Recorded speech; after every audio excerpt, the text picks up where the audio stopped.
Hey guys, Lyra Linx here, and I'm back with another Stories with Lyra.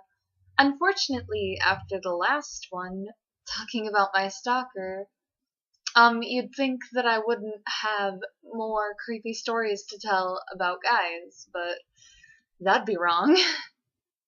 'Cause today I'm going to tell another story about a creepy guy who was over my age and interested in me. Now, this story starts off totally normal. I met this guy, I'll call him Frank.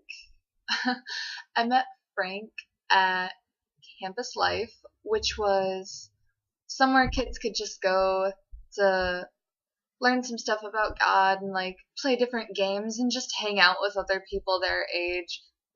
There were like little groups of like people you can talk to and things. And he was one of the leaders there. He was a really nice guy, it seemed like, but he was a very awkward person. He seemed not very social. I don't know. He was sort of socially inept. He seemed like he struggled to interact well with other people, which is what actually originally drew me to him because I like felt bad and I have my moments like that. So I thought he was a nice guy. I often played this game called Octoball or Gaga Ball, some people call it. Um, and he was one of the leaders who would go in and play with the kids. There were a lot of them that would do that. And it was really fun. I used to be really good at it, super competitive. And so I sort of got to know him through that. I thought he was like any of the other leaders, just normal, despite the social awkwardness. And you think that these leaders and people know how to interact with kids. They know what's their limits, what's too far, what's not. But anyway, at first, everything was totally fine. I didn't have any issues with this guy, and he was a person that I felt like I could talk to. And so when I told him that never in my life had I received a Valentine's present from a guy that wasn't forced by the teachers in the class, like, oh, you gotta make sure that everybody in the class has a Valentine. Those were the only ones that I'd ever gotten. I was just talking about that. Like, I was in either seventh or eighth grade when I first met him. I'm not sure which. And it was that phase where it seemed like people were really starting to get boyfriends and girlfriends. And I just sort of felt left out, like, oh, I don't know if any people are interested in me. And he had been nice enough back then to give me a gift. He got me a card that was just filled with some nice words and encouragement, like, hey kid, you're good. And he gave me a bear. And it was really cute. I named it Terrence. It has a little shirt, says need a hug. I'll probably grab it and show it at the end of the video because I still kept it even after everything. Because honestly, at this point, I don't know what to do with it. But I'll get there. And getting that really excited me. I thought that it was really cool, like, that someone would do that for me. So I thought that he was a cool guy. He was a type 2 who was awkward with love and didn't get a girlfriend until later on in the year, and he told my grandma and I about it because she worked as a volunteer over there too. So I was like, that's cool, he found a girlfriend, he's a nice dude, that should all work out.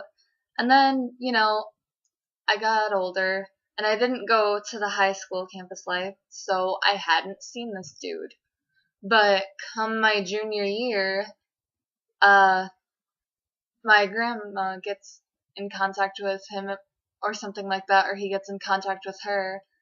And since we hadn't seen each other or anything, and Granny thought that it might be cool for us to be able to meet up or something again, he invited us to a bonfire, and she asked if I wanted to go, and I was like, sure, why not? I'll talk to the dude.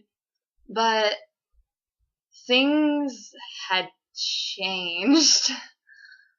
he had his niece over there, I believe.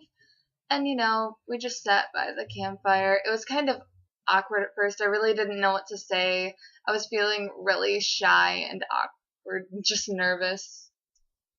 Because it had been so long. And he didn't look all that different, but he looked a little different, and it was just weird.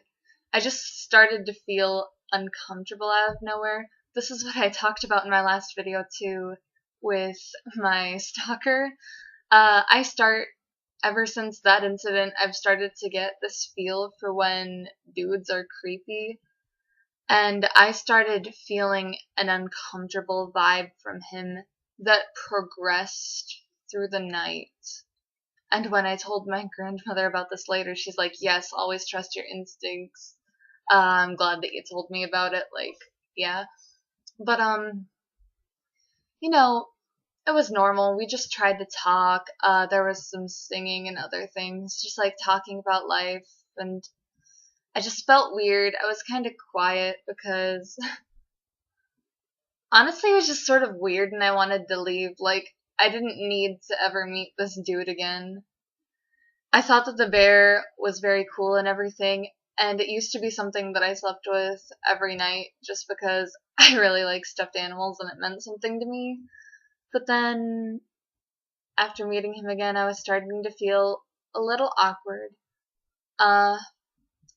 And throughout the night, just in small ways, it seemed like maybe he was trying to talk to me alone. He asked if I wanted to go out and get some more lumber with him for the fire, and I sort of looked over at my grandma, like, because I didn't want to do it, and she didn't say anything, she didn't catch on at first, so I was like, no, thank you, and avoided that, and so we just sat there until he got back, but then, eventually, in the night, we did have a moment by ourselves. He asked if I wanted a drink. I was like, sure. I got a Dr. Pepper.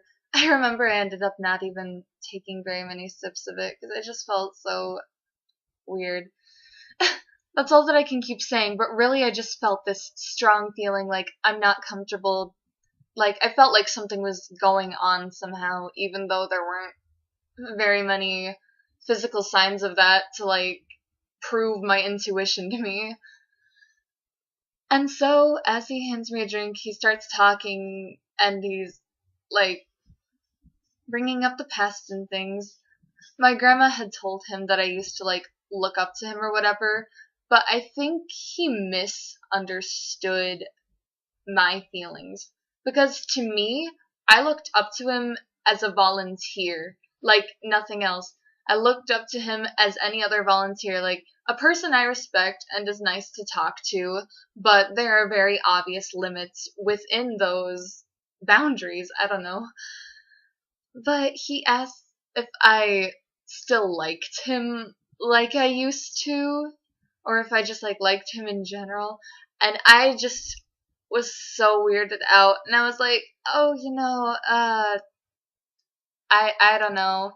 I was not giving very definitive answers, and I could tell that he was just trying to, like, get something out of me.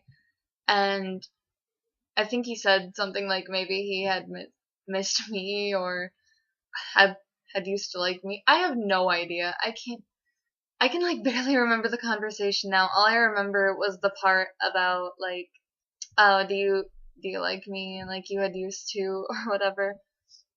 And it was just like, no, I'm good. I had a boyfriend at the time, and I felt super weirded out. And so, I got out of the house again, out to the bonfire. I didn't want to keep talking. I didn't want to see what direction it would go in if we kept talking. And then, I held out for a little bit more of the fire, and then my grandma and I were ready to go. And I told her immediately about it, and I was like, I'm gonna be honest, I'm not comfortable. I'm getting these very strong, weird vibes, and that whole situation just, like, proved to me, like, this icky feeling was for a reason. And so, I did not sleep with Terrence that night. I was staying at my grandma's, and I had brought it with me because I usually always slept with that bear, but I could not bring myself to do it. I felt too awkward. And she ended up having a conversation with this dude, and she's like, "Hey, I know that you probably didn't mean to, but you really creeped her out, and she's probably not gonna interact with you again." Because he had wanted to, meet up more. And it seemed like he legitimately didn't understand that he had done anything wrong or why I would be uncomfortable with what happened. But yeah, ever since then, I haven't had contact with him, and I would prefer to keep it that way. I'm wondering if maybe I should have just gotten rid of the bear, but I'm really weird about things. Like, to me, it feels really weird to just throw things away. Like, I feel weird keeping it, but I feel weird throwing it away, so it's just sort of buried underneath a lot of my stuffed animals. I'll show it to you guys at the end of the video. But anyway, I hope you enjoyed. Leave a like if you did, and be sure to subscribe for more content. And leave in the comments what you'd like to see next. I have a lot of different stories, but if there's a category in specific you'd like me to talk about, or something along those lines, then let me know. Alright, I'll show a picture of the bear at the end of this, and that is all. Bye! So yeah, here's the bear. I thought I'd show it on video rather than just a picture. It got its nose torn off by a dog. I remember crying after the nose came off because this bear had used to mean so much to me. And like, this is like super old looking now.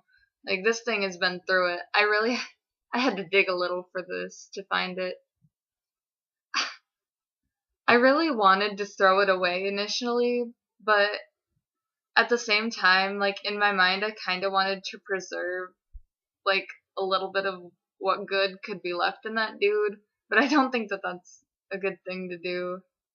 So maybe I will end up getting rid of it. I'm really not sure now.